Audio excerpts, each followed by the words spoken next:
മഴ തോരും മുൻപേയുടെ പുതിയൊരു എപ്പിസോഡിലേക്ക് ഏവർക്കും സ്വാഗതം. സ്റ്റാൻലിയുടെ മുമ്പിൽ നിന്ന് അലീന വല്ലാതെ വിഷമിക്കുകയാണ്. എങ്ങനെയാണ് പപ്പയോട് താനിത് പറഞ്ഞു തുടങ്ങുക എന്ന്.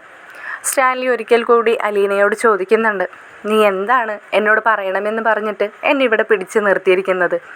ഞാൻ നിന്നോട് പറഞ്ഞില്ലേ, എന്തുണ്ടെങ്കിലും പറഞ്ഞോളൂ, എന്നെക്കൊണ്ട് ആവുന്ന പോലെ നിന്നെ ഞാൻ ഹെൽപ്പ് ചെയ്യാമെന്ന്. അലീന ഉടനെ തന്നെ പപ്പയോട് പറയുകയാണ്, പപ്പയ്ക്ക് ഇഷ്ടമല്ലാത്ത സബ്ജക്റ്റാണ് ഞാൻ സംസാരിക്കാൻ പോകുന്നത്. അതുകൊണ്ടാണ് എനിക്ക് ചെറിയൊരു ടെൻഷനും വിഷമവും തോന്നുന്നത്. പക്ഷേ എങ്കിലും പപ്പ ഇതറിയ തന്നെ വേണമെന്ന് പറയുന്നുണ്ട്. അങ്ങനെ അലീന പറയാണ്, നമ്മുടെ റാണി ആൻറ്റിയും ജിജോ ചേട്ടനും തമ്മിൽ ഒരുപാട് കാലത്തെ പ്രണയമായിരുന്നുവെന്നും അവരുടെ പ്രണയം നിങ്ങളെല്ലാവരും അംഗീകരിച്ചതോടെ അത് വിവാഹത്തിൽ ചെന്ന് നിൽക്കുകയും ചെയ്തിരുന്നല്ലോ. മനസമ്മതത്തിനും വിവാഹത്തിനുമുള്ള ഡേറ്റൊക്കെ നിങ്ങൾ കുറിക്കുകയും ചെയ്തിരുന്നു. വിവാഹം 2 വർഷം കഴിഞ്ഞ് മതിയെന്ന് അവരുടെ തീരുമാനം പിന്നീട് മാറ്റാനുണ്ടായ സാഹചര്യവും പപ്പയ്ക്കൊക്കെ പിന്നീട് മനസ്സിലായി കാണുമല്ലോ. ഇതൊക്കെ പപ്പയ്ക്ക് അറിയാമെന്ന് എനിക്കറിയാം. എങ്കിലും ഞാനിത് പറഞ്ഞു തുടങ്ങിയതിൻ്റെ കാരണം എന്താണെന്ന് വെച്ചാൽ, അലീന പറഞ്ഞു തുടങ്ങിയപ്പോഴേക്കും സ്റ്റാൻലി ചോദിക്കുകയാണ്, നിനക്ക് ജിജോയെക്കുറിച്ചിട്ട് എങ്ങനെയാണ് അറിയുന്നത്? നിന്നോട് റാണിമോൾ അതിനെക്കുറിച്ച് എന്തെങ്കിലും സംസാരിച്ചു എന്ന്. അലീനയ്ക്ക് അപ്പോഴേ മനസ്സിലായി പപ്പയ്ക്ക് അതൊന്നും കേൾക്കാൻ താല്പര്യമില്ലെന്ന്. എങ്കിലും അലീന പറയാണ്.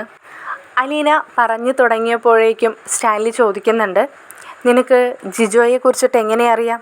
നിന്നോട് ജിജോയെക്കുറിച്ചിട്ട് റാണിമോളാണോ പറഞ്ഞു തന്നതെന്ന്. അലീന അപ്പോഴേക്കും പറയുന്നുണ്ട്, പപ്പ ഇങ്ങനെ ടെൻഷൻ ആവരുത്, എന്നോട് ദേഷ്യപ്പെടുകയും ചെയ്യരുത്, ഞാനെല്ലാം പറഞ്ഞു വരികയല്ലേ എന്ന്.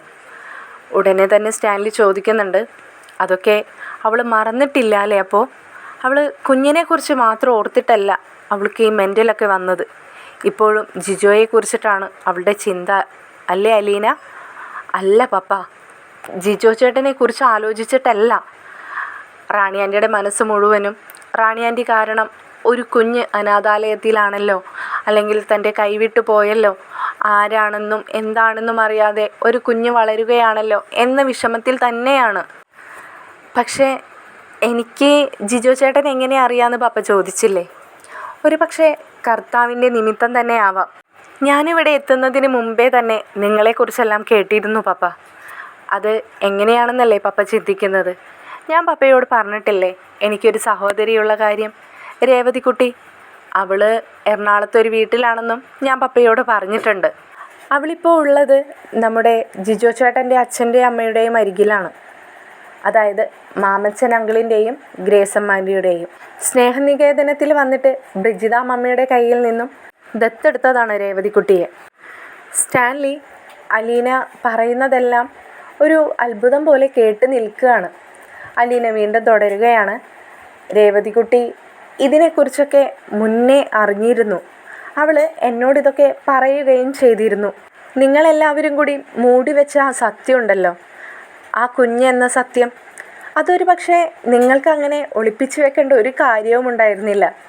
ആ കുഞ്ഞിനെ കുഞ്ഞിൻ്റെ കുടുംബക്കാരായ ആ കുഞ്ഞിൻ്റെ അച്ഛൻ്റെ വീട്ടുകാരുടെ കയ്യിൽ ഏൽപ്പിച്ചിരുന്നുവെങ്കിൽ നമ്മുടെ റാണി ആൻറ്റിയെ പൂർണ്ണ സമ്മതത്തോടു കൂടി മറ്റൊരാൾക്ക് വിവാഹം കഴിച്ച് കൊടുക്കാമായിരുന്നു.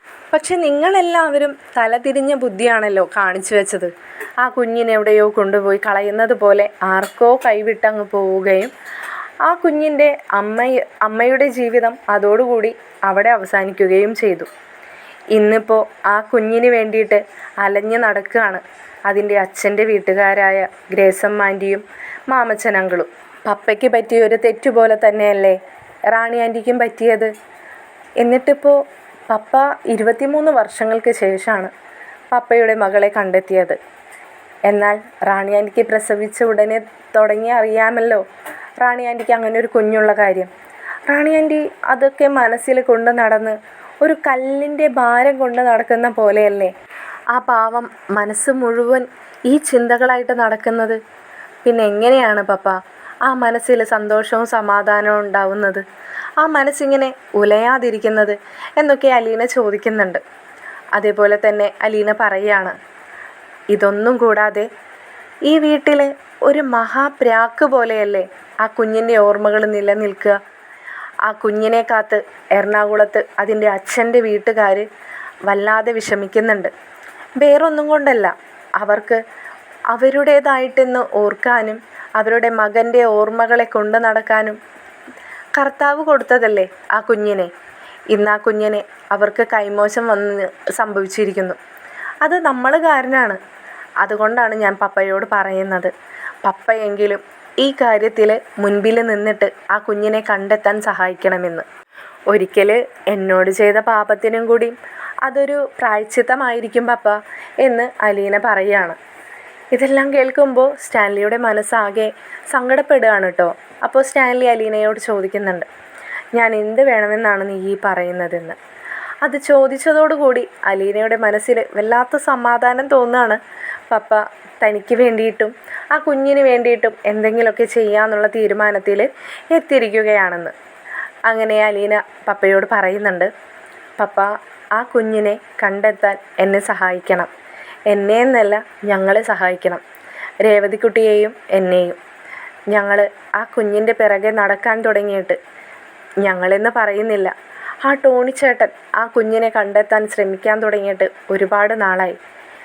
പപ്പ വിചാരിക്കുന്നത് പോലെ ടോണിച്ചേട്ടൻ അത്ര ക്രൂരനൊന്നുമല്ല കേട്ടോ. ആർക്കായാലും ചിന്തിക്കാവുന്നതല്ലേ. പപ്പയ്ക്ക് പോലും സഹിക്കാൻ കഴിയുന്ന കാര്യമായിരിക്കുമോ പപ്പയുടെ ഭാര്യയ്ക്ക് മുൻ കാമുകനിലൊരു കുഞ്ഞുണ്ടായെന്നും ആ കുഞ്ഞിനെ പ്രസവിച്ച് അവരുടെ വീട്ടുകാരെ ഏൽപ്പിച്ചതിന് ശേഷമാണ് തന്നോടൊപ്പം തൻ്റെ ഭാര്യ വന്നതെന്നൊക്കെ അറിയുമ്പോൾ പപ്പയ്ക്ക് ക്ഷമിച്ചും പുറത്തും പഴയതുപോലെ ജീവിതം മുന്നോട്ട് കൊണ്ടുപോകാൻ മാത്രം അത്രയ്ക്ക് മനക്കെട്ടിയുള്ള ആളാണോ പപ്പ?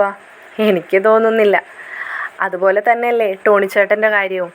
ഇതൊക്കെ അറിഞ്ഞപ്പോൾ താൻ ജീവന് തുല്യം സ്നേഹിച്ച ഭാര്യ തന്നെ ചതിക്കുകയാണെന്നറിഞ്ഞപ്പോൾ അദ്ദേഹത്തിന് മറ്റൊന്നും ചിന്തിക്കാനുണ്ടായിരുന്നില്ല.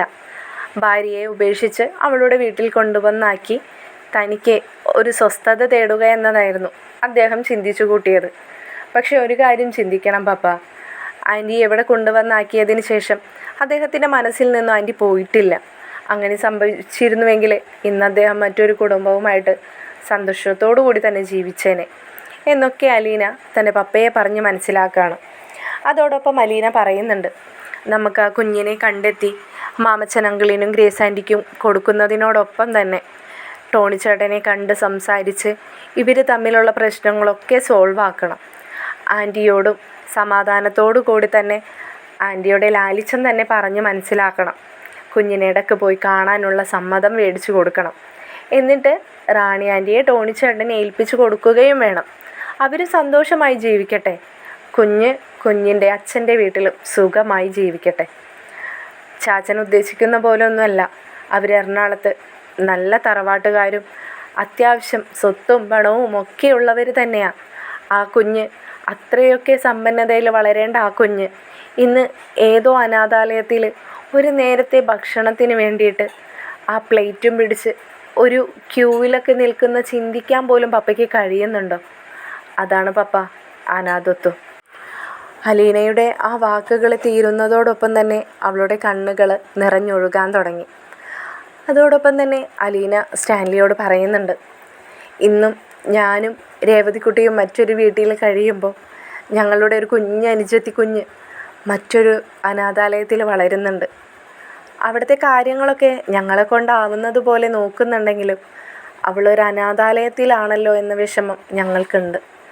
പക്ഷേ അവളെ നല്ലൊരു ഫാമിലി വന്ന് അഡോപ്റ്റ് ചെയ്യാൻ തയ്യാറാണെങ്കിൽ പോലും അങ്ങനെ അങ്ങ് വിട്ടുകൊടുക്കാൻ അവളെ കഴിയില്ല പപ്പ. കാരണം അവളുടെ കാര്യത്തിൽ അവളെ അന്വേഷിച്ച് മറ്റാരൊക്കെയോ വരാനുണ്ടെന്നാണ് എനിക്ക് തോന്നുന്നത്. അത് മദർ സുപ്പീരിയറിന് മാത്രമേ അറിയൂ. മദർ ഇന്നേ വരെ അത് വെളിപ്പെടുത്താനും തയ്യാറായിട്ടില്ല. അതുകൊണ്ട് തന്നെ അതിനെക്കുറിച്ച് കൂടുതൽ ആരും അന്വേഷിച്ചിട്ടുമില്ല. അലീന ഇത്രയൊക്കെ സംസാരിച്ചിട്ടും തൻ്റെ പപ്പ തിരിച്ചൊന്നും പറയുന്നില്ലെന്ന് കണ്ട് അലീന പപ്പയോട് ചോദിക്കുന്നുണ്ട്, പപ്പയ്ക്ക് ഇതെന്തു പറ്റി? പപ്പ എന്താ ഒന്നും മിണ്ടാതെ നിൽക്കുന്നതെന്ന്. അപ്പോൾ സ്റ്റാൻലി അലീനയോട് പറയുകയാണ്, ഞാൻ എന്ത് പറയാനാണ്? ഞാൻ കണ്ടതും മനസ്സിലാക്കിയതും മാത്രമല്ലല്ലോ ലോകം.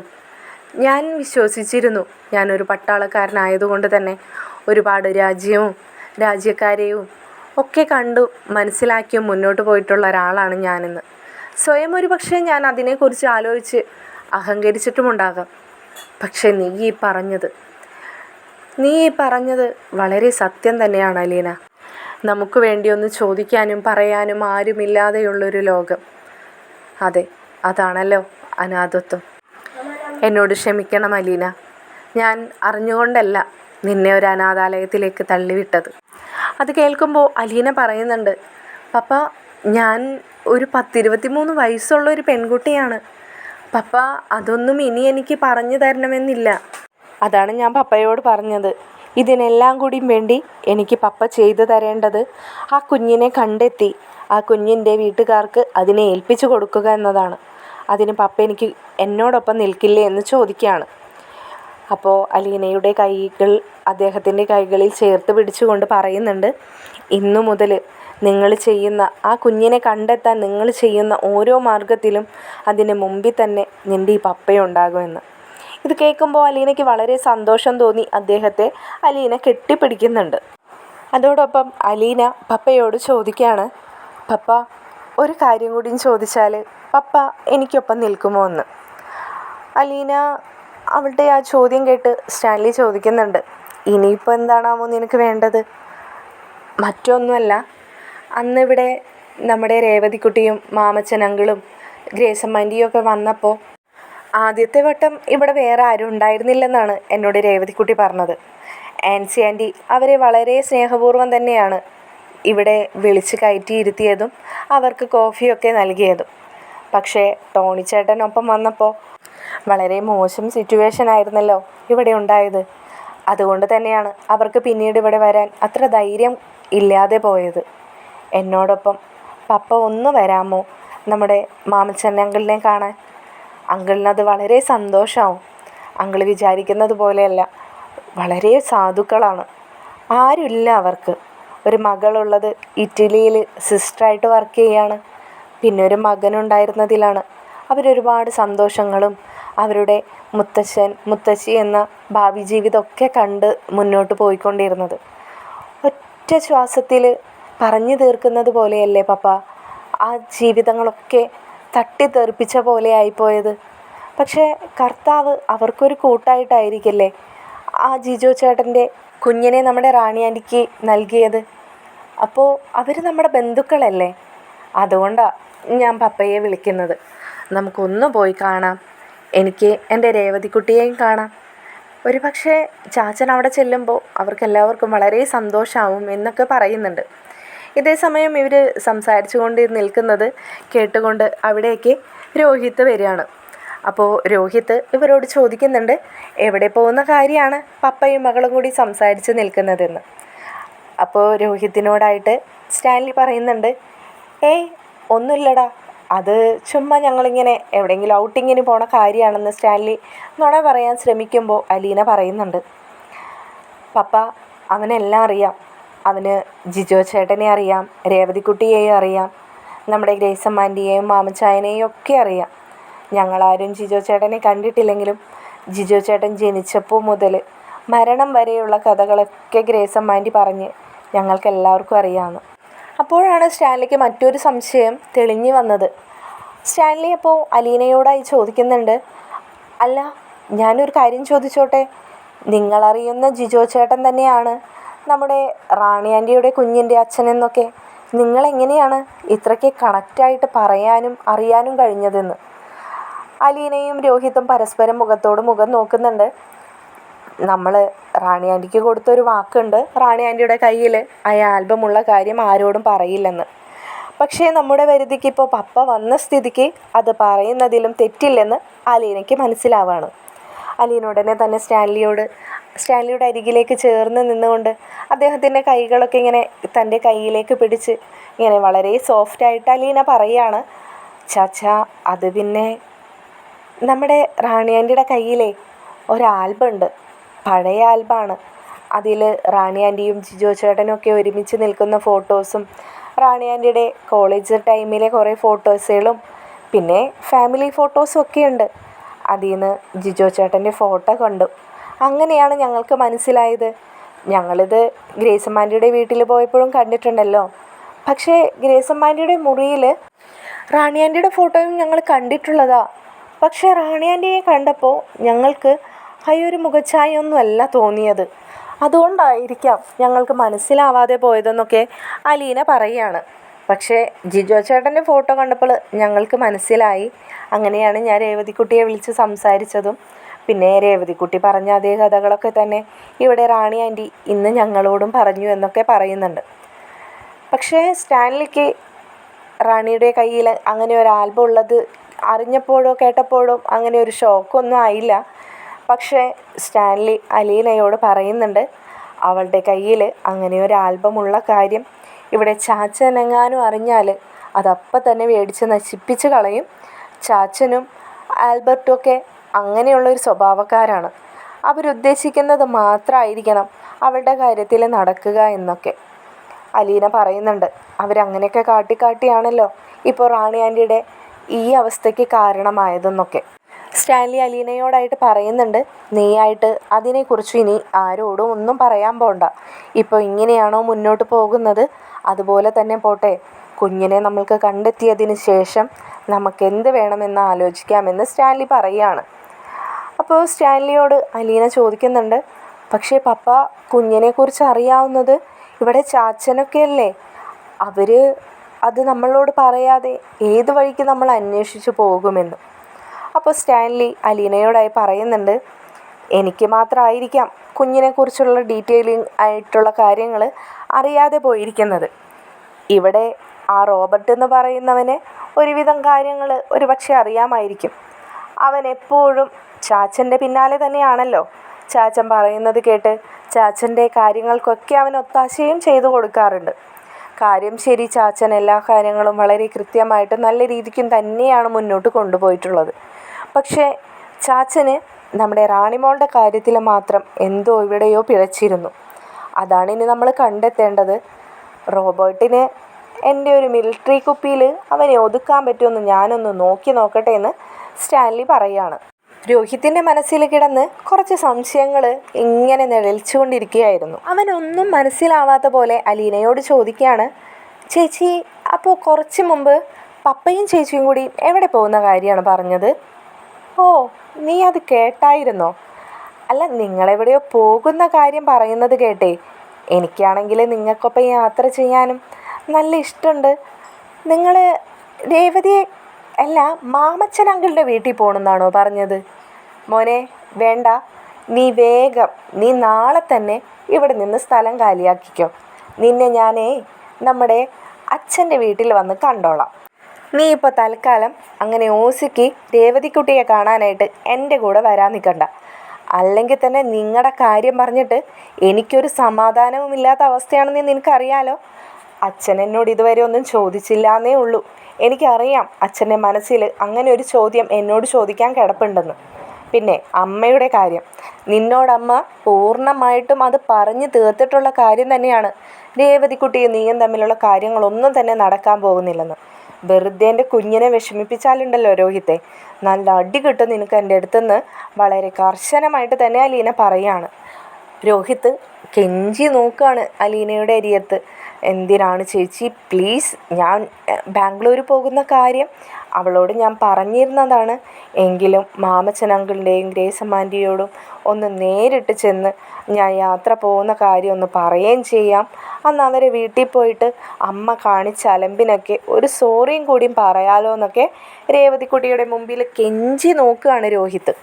ഇതൊക്കെ കേൾക്കുന്ന സ്റ്റാൻലിക്ക് ഒന്നും മനസ്സിലാവുന്നില്ല. അപ്പോൾ സ്റ്റാൻലി അലീനയോട് ചോദിക്കുന്നുണ്ട്, എന്തിനാ അലീന ഇങ്ങനെ ശാഠ്യം പിടിക്കുന്നത്? അവൻ നമ്മുടെ ഗസ്റ്റ് അല്ലേ. നമ്മൾ പോകുന്നിടത്തൊക്കെ അവനെ കൊണ്ടുപോകാനുള്ള ഉത്തരവാദിത്വവും നമുക്കുണ്ട്. നീയാണെങ്കിൽ അവനോട് കുറച്ച് ദിവസം ഇവിടെ നിൽക്കാൻ പറഞ്ഞ് ആവശ്യപ്പെടുകയും ചെയ്തു. ഇപ്പോൾ പറയുന്നു നാളെ തന്നെ തിരിച്ചു പോകണമെന്ന്. അതെന്തൊരു മര്യാദയാണ് കുട്ടി, ഇങ്ങനെയൊക്കെയാണോ കാണിക്കുന്നതെന്ന് സ്റ്റാൻലി വളരെ ഗൗരവത്തോടു കൂടി തന്നെ അലീനയോട് ചോദിക്കുന്നുണ്ട്. അലീന അപ്പോൾ സ്റ്റാൻലിയോട് പറയുകയാണ്, പപ്പ, ഇത് പപ്പ ഉദ്ദേശിക്കുന്ന കാര്യമൊന്നുമല്ല. ഇതേ ഇവൻ്റെ മനസ്സിലിരിപ്പ് വേറെയാണ്. അതൊക്കെ ഞാൻ പപ്പയ്ക്ക് പിന്നീട് പറഞ്ഞു തരാം. വെറുതെ വൈജയന്തിയുടെ സ്വഭാവം മാറ്റാൻ നിൽക്കണ്ട നിങ്ങൾ രണ്ടുപേരും. ഇവൻ ഈ പറയുന്നതിനൊന്നും പപ്പ ഒത്താശ ചെയ്ത് കൊടുക്കണ്ട കേട്ടോ. വൈജയന്തിയുടെ സ്വഭാവേ പപ്പ പണ്ട് കണ്ട വൈജയന്തിയൊന്നും അല്ല. ഇത് കേൾക്കുമ്പോൾ സ്റ്റാൻലിയും രോഹിത്തും അറിയാതെ ചിരിച്ചു പോകുകയാണ്. രോഹിത് പിന്നെയും അലീനയോട് കെഞ്ചുന്നത് കേൾക്കുമ്പോൾ അലീന പറയുന്നുണ്ട്, നടക്കില്ലെന്ന് ഞാൻ പറഞ്ഞതല്ലേ രോഹിത്തെ എന്ന് പറഞ്ഞുകൊണ്ട് അലീന അകത്തേക്ക് പോവുകയാണ്. സ്റ്റാൻലി അപ്പോൾ രോഹിത്തിനോടായി ചോദിക്കുന്നുണ്ട്, എന്താ നിൻ്റെ പ്രശ്നം? നീയും നിൻ്റെ ചേച്ചിയും തമ്മിൽ എന്താ ഈ സംസാരിക്കുന്നതെന്ന്. അപ്പോൾ രോഹിത് പറയുകയാണ്, അങ്കിളെ അത് വേറൊന്നുമല്ല, അവിടെ ചേച്ചിയുടെ അനിയത്തില്ലേ രേവതിക്കുട്ടി, ഞങ്ങൾ തമ്മിൽ നല്ല സൗഹൃദത്തിലാണ്. അവളോട് ഞാൻ ബാംഗ്ലൂർ പോകുന്ന കാര്യം ഒന്ന് യാത്ര പറഞ്ഞിട്ട് പോകാമെന്ന് വിചാരിച്ചു. ഇതാവുമ്പോൾ നിങ്ങളുടെ കൂടെ വരികയും ചെയ്യാലോ. അല്ലെങ്കിൽ ഞാൻ അവളെ പോയി കണ്ട് അവളോട് യാത്ര പറയാനൊക്കെ നിൽക്കുകയായിരുന്നു. എനിക്ക് ഗ്രേസമ്മാൻ്റെയും മാമച്ചൻ അങ്കിളിനെയും ഒക്കെ കാണണം. ഇതാവുമ്പോൾ നിങ്ങളുടെ കൂടെ ഒരു ഔട്ടിങ്ങും ഒരു ട്രിപ്പും എല്ലാം ആവുകയും ചെയ്യും. പിന്നീട് തിരിച്ചു ചെല്ലുമ്പോൾ നമ്മുടെ ബബിത മോളോടും കൃഷ്ണമോളോടൊക്കെ വലിയ കാര്യത്തിൽ പറയാനൊരു കഥയും ആയില്ലേ. അതുമാത്രമല്ല കേട്ടോ, ഒരു പട്ടാളക്കാരനൊപ്പമുള്ള റൈഡ് എന്നൊക്കെ പറയുമ്പോൾ അതൊരു നല്ല എക്സ്പീരിയൻസ് ആയിരിക്കുമെന്ന് ഞാൻ പ്രതീക്ഷിക്കുന്നു എന്ന് പറയാണ്. സ്റ്റാൻലി അപ്പോൾ രോഹിത്തിനോട് പറയുന്നുണ്ട്, നീ വല്ലാതെ എന്നെ സൂചിപ്പിക്കല്ലേ രോഹിത്തെ, നിൻ്റെ മൂത്ത അങ്കിള് ഒരു പട്ടാളക്കാരനായിരുന്നില്ലേ? ഇത്രയും നാൾ നിനക്ക് അങ്ങനെ ഒരു എക്സ്പീരിയൻസ് കിട്ടിയിട്ടില്ല. അത് പിന്നെ എന്ന് പറഞ്ഞുകൊണ്ട് രോഹിത്ത് ഇങ്ങനെ കൊഞ്ചി നിൽക്കുകയാണ്. അപ്പോൾ സ്റ്റാൻലി ചോദിക്കുന്നുണ്ട്, നീ ഈ സ്റ്റാൻലി ജോസഫിനെ മണ്ടനാക്കാൻ നോക്കരുതേ. അലീന പറഞ്ഞിട്ട് പോയതിൽ മറ്റൊരർത്ഥം കൂടിയുണ്ടെന്നേ മനസ്സിലാക്കാൻ എനിക്ക് കവടി നിരത്തി കണിയാനെ വരുത്തേണ്ട കാര്യമൊന്നുമില്ല. എങ്കിലും എന്താണ് വിഷയം? നിൻ്റെ അമ്മ ഇടഞ്ഞു നിൽക്കുകയാണെന്ന് കൂടി അലീന പറഞ്ഞല്ലോ. ഓ, ആ ഇടച്ചിലിൽ വലിയ കാര്യമൊന്നുമില്ല അങ്കിളെ. വൈജയന്തിക്കിപ്പോൾ ഇടയാൻ മാത്രം പ്രത്യേകിച്ച് പുതിയ സബ്ജക്റ്റുകളൊന്നും വേണമെന്നില്ല. പിന്നെ പുതിയ വൈജയന്തിയെ അങ്കിളിന് അറിയാൻ വയ്യാഞ്ഞിട്ടാ, പഴയ വൈജയന്തിയേ അല്ല. ആ സബ്ജക്റ്റ് വിട്ടേക്ക്, അത് ഞാൻ അത്ര ഇമ്പോർട്ടൻസ് കൊടുക്കുന്നില്ല. പക്ഷേ ചേച്ചിയും അച്ഛനും പറയുന്നതിൽ കുറച്ച് സീരിയസ് ഉള്ളതാണ്. പക്ഷേ എങ്കിലും പിന്നീട് എപ്പോഴെങ്കിലും സമ്മതിക്കുമെന്ന് തന്നെയാണ് എൻ്റെ പ്രതീക്ഷ. ഇപ്പോൾ എനിക്ക് സപ്പോർട്ടിനെ എനിക്ക് വേറൊരാളും കൂടിയും കിട്ടിയിട്ടുണ്ടല്ലോ. അയ്യോ, എന്നെ ഇതിനൊന്നും പ്രതീക്ഷിച്ചേക്കരുതേ. അല്ലെങ്കിൽ തന്നെ സത്യം പറഞ്ഞാൽ നിങ്ങളുടെ കുടുംബത്തിലെ ഏറ്റവും വലിയ വില്ലനാണ് ഞാൻ. ബാലചന്ദ്രൻ്റെ നല്ല മനസ്സുകൊണ്ട് മാത്രമാണ് ഇങ്ങനെയൊരു സൗഹൃദവും ബന്ധവും ഇപ്പോഴും നിലനിർത്തി കൊണ്ടുപോകാൻ പറ്റുന്നത്. ബാലചന്ദ്രൻ്റെ സ്ഥാനത്ത് മറ്റൊരാളായിരുന്നുവെങ്കിൽ ഇങ്ങനെയൊന്നും നടക്കില്ല രോഹിത്തെ. ഒരുപക്ഷെ നീ എൻ്റെ മുമ്പിൽ ഇങ്ങനെ നിൽക്കുക പോലും ചെയ്യില്ലായിരുന്നുവെന്ന് സ്റ്റാൻലി പറയുകയാണ്. സ്റ്റാൻലിയും രോഹിത്തും തമ്മിൽ അതിനെക്കുറിച്ച് സംസാരിച്ചു കൊണ്ട് നിൽക്കുന്നതിനിടയിൽ അലീന അകത്തു നിന്നും ഉറക്കെ വിളിച്ച് പറയുകയാണ്, പപ്പ ദേ അകത്തേക്ക് ചാച്ചൻ വിളിക്കുന്നു, പെട്ടെന്നൊന്ന് അകത്തേക്ക് വരാൻ, എന്തോ പ്രധാനപ്പെട്ട കാര്യമുണ്ടെന്ന്. ദാ വരുന്നു എന്ന് പറയ് എന്ന് പറഞ്ഞുകൊണ്ട് സ്റ്റാൻലിയും രോഹിത്തും അകത്തേക്ക് പോവുകയാണ്. കൂട്ടത്തിൽ സ്റ്റാൻലി രോഹിത്തിനോട് പറയുന്നുണ്ട്, നീ രക്ഷപ്പെട്ടു എന്ന് വിചാരിക്കേണ്ട രോഹിത്തെ, നിന്നെ ഞാൻ പിടിച്ചോളാന്ന്. അപ്പോൾ രോഹിത്ത് സ്റ്റാൻലിയോടും പറയുന്നുണ്ട്, എന്നെ അവിടേക്ക് കൊണ്ടുപോകാമെന്ന് ഉറപ്പ് പറഞ്ഞാൽ ഞാൻ എല്ലാ കാര്യങ്ങളും അങ്കിളിന് പറഞ്ഞു തരാമെന്ന് പറഞ്ഞ് രണ്ടുപേരും ചാച്ചൻ്റെ അരികിലേക്ക് പോവുകയാണ്. മറ്റൊരു എപ്പിസോഡുമായി മറ്റൊരു വീഡിയോയിലൂടെ കാണുന്നതായിരിക്കും. നിങ്ങൾക്ക് ഈ ചാനലും വീഡിയോസും ഇഷ്ടപ്പെടുന്നുണ്ടെങ്കിൽ ഹൈപ്പ് ചെയ്ത് സപ്പോർട്ട് ചെയ്യാനും സബ്സ്ക്രൈബ് ചെയ്യാനും അഭിപ്രായങ്ങൾ കമൻറ്റിൽ അറിയിക്കാനും മറക്കരുതേ. ശുഭരാത്രി.